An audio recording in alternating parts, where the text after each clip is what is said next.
This is Jack.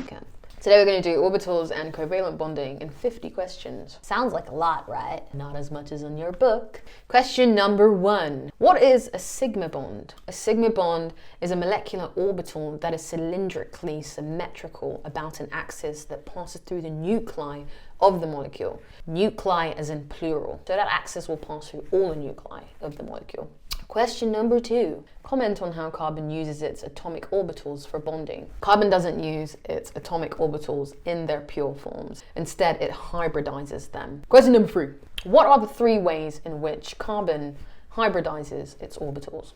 So carbon can be sp3 hybridized if it forms 4 single bonds with 4 atoms. It can be sp2 hybridized if it forms a double bond with another atom. Or it can be sp hybridized if it forms a triple bond with another atom.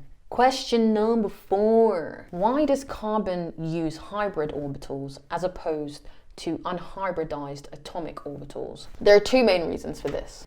The first is that hybridization allows for maximum distance between the atoms attached to carbon, and in doing so minimizes the repulsion between the electrons held in the valence shells of these atoms. The second is that hybridization allows for maximum overlap between the orbitals of carbon and orbitals of the atom that carbon is bonding with. And in combination, hybridization results in a lower energy, more stable molecule. Give an example that shows that carbon forms bonds with hybridized orbitals. So carbon has 4 valence orbitals. It has 1 2s orbital and 3 2p orbitals. 2 of carbon's valence electrons are held in its 2s orbital, and the other 2 are held in 2 of the 3p orbitals. This is methane. There are 4 CH bonds in methane. The bond length of each and every CH bond is 1.09 angstroms. The angle between each CH bond in methane is 109.5 degrees, and the bond dissociation energy of each CH bond in methane is 104 kcal per mole. So for each CH bond in methane, the bond length, the bond dissociation energy, and the bond angle are identical. If carbon used its 1 2s orbital and 3 2p orbitals to form these bonds, it would be different. They would not have identical bond lengths, bond angles, or bond dissociation energies. And this is what proves that carbon hybridizes its orbitals to form bonds. Question number 6. What is required for carbon to form sp3 hybridized orbitals? For carbon to become sp3 hybridized, one of its electrons held in its 2s orbital is promoted to an empty 2p orbital. Those 4 orbitals then become hybridized. Question number 7. Describe the character of the newly formed sp3 orbitals. Those new sp3 orbitals are of equal energy. Those newly formed 4 sp3 orbitals will be slightly lower in energy than a 2p orbital and slightly higher in energy than a 2s orbital. And all 4 of those sp3 orbitals will hold 1 electron for bonding. Question number 8. What is the shape of an sp3 orbital? They are shaped like bowling pins. They have a large lobe and a smaller lobe of opposite amplitude. There is also a node near the nucleus. Question number 9. Describe the behavior of the shape in bonding. So, you see that little lobe of an sp3 orbital? That is not used for bonding. The larger lobe is used for bonding. And the reason why is because the larger lobe can allow for maximum overlap with the orbitals of another atom. So that's the one we mess with, because greater overlap means stronger bonds, and we like stronger bonds. Question number 11. Why is it sp3 hybridized carbon known as a tetrahedral carbon? The repulsions of the electrons held in those sp3 orbitals cause those orbitals to point away from the carbon in the corners of a regular tetrahedron. This allows for minimal repulsion, and that's why an sp3 carbon is known as a tetrahedral carbon. Question number 12. Explain the orbital bonding in ethane. So if we look at ethane over there, we can see that there is 1 CC bond and there are 6 CH bonds. The carbon-carbon bond in ethane is made from a sigma bond caused by an overlap of an sp3 orbital from each carbon. The 6 CH bonds on ethane is made from a carbon sp3 orbital overlapping with a s orbital on hydrogen. So altogether in ethane there is one sp3 bond, and there are 6 sp3s bonds. Question number 13. When does carbon become sp2 hybridized? When it's attached to another atom with a double bond. Question number 14. Describe the hybridization in sp2 carbon atom. In sp2 hybridization, carbon only hybridizes its 2s orbital with 2 2p orbitals. This gives rise to 3 sp2 hybridized orbitals and a p orbital that has not been hybridized. Each one of those orbitals, the 3 sp2 orbitals and that unhybridized p orbitals, contain 1 electron for bonding. Question number 15. What is the shape of an sp2 orbital? It's similar to the shape of an sp3 orbital. Question number 16. Question number 16. What is the angle between sp2 orbitals? 120 degrees. Question number 16. What is an sp2 hybridized carbon known as, and why? An sp2 hybridized carbon atom is known as a trigonal carbon, and that's because there is a bond angle of 120 degrees between each sp2 orbital, and that unhybridized p orbital lies perpendicular to that plane of sp2 hybridized orbital. So the shape is kind of like a triangle, and that's why it's called a trigonal carbon.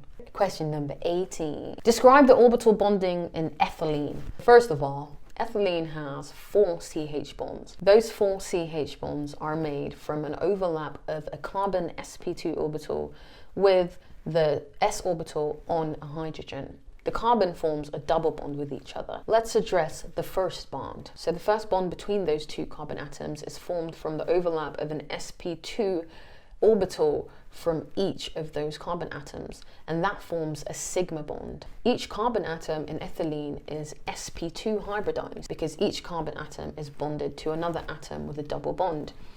Therefore, each carbon atom has an unhybridized pi orbital perpendicular to the plane of its sp2 orbitals. The overlap of these 2p orbitals is what forms the second bond in that carbon-carbon double bond. Now, because those 2p orbitals are perpendicular to the plane of sp2 orbitals, the way they overlap is by side-by-side overlap. This creates a pi bond. That pi bond is located above and below the plane of that sigma bond, the first bond we spoke of. And the pi bond is the second bond in that carbon-carbon double bond. So in ethylene, there are 4 sp2s bonds.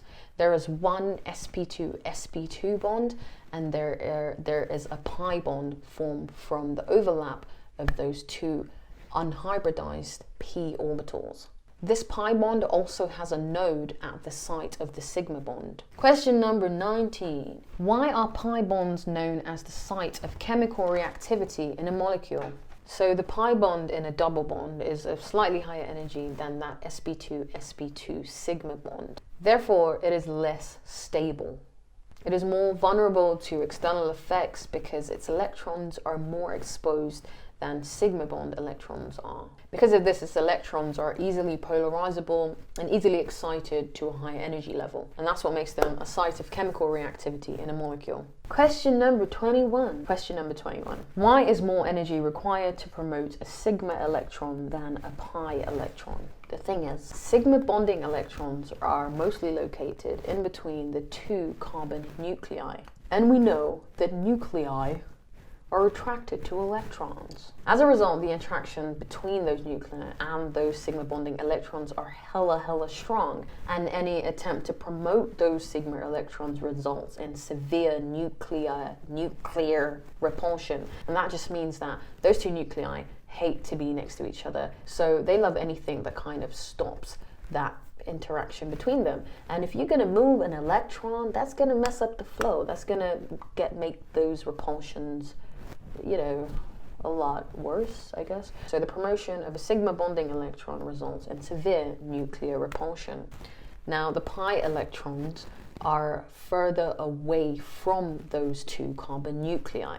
So there is much less nuclear repulsion involved in promoting a pi electron to a higher energy state. And besides, when a pi electron is promoted to a higher energy state, those nuclei still have those sigma bond electrons sort of protecting them from each other. It doesn't have a catastrophic effect on their lives, I guess. So those nuclei are still shielded from each other because of those sigma bonding electrons. Question number 22. When does sp hybridization of carbon happen? sp3 hybridization of carbon happens when carbon forms a triple bond with another atom. 23.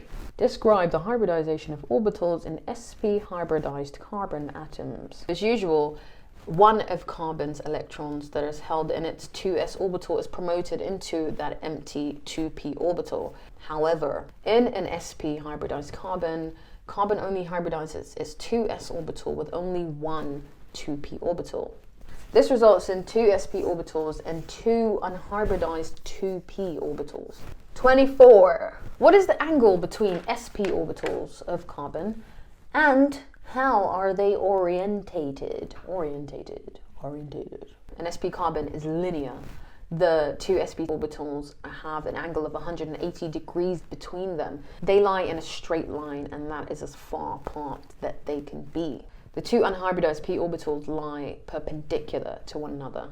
Question number 25. Describe the nature of orbital bonding in acetylene. There are two CH bonds in acetylene that are made up from an overlap of an sp orbital of each carbon with an sp orbital of a hydrogen atom. There are two CH bonds in acetylene that is made up of an overlap of a carbon sp orbital with an s orbital on a hydrogen. Now, the carbon-carbon triple bond. One of those bonds is made up of an overlap of an sp orbital from each carbon to form an sp-sp bond that is a sigma bond. Each carbon on acetylene is sp hybridized, which means that each carbon has two unhybridized 2p orbitals that lie perpendicular to one another. So for example, one p orbital will lie here and the other p orbital will lie here. Those remaining two bonds are pi bonds. Those two pi bonds are made up of the side-by-side overlap of those two perpendicular p orbitals on each carbon. So that overlap not only creates a pi bond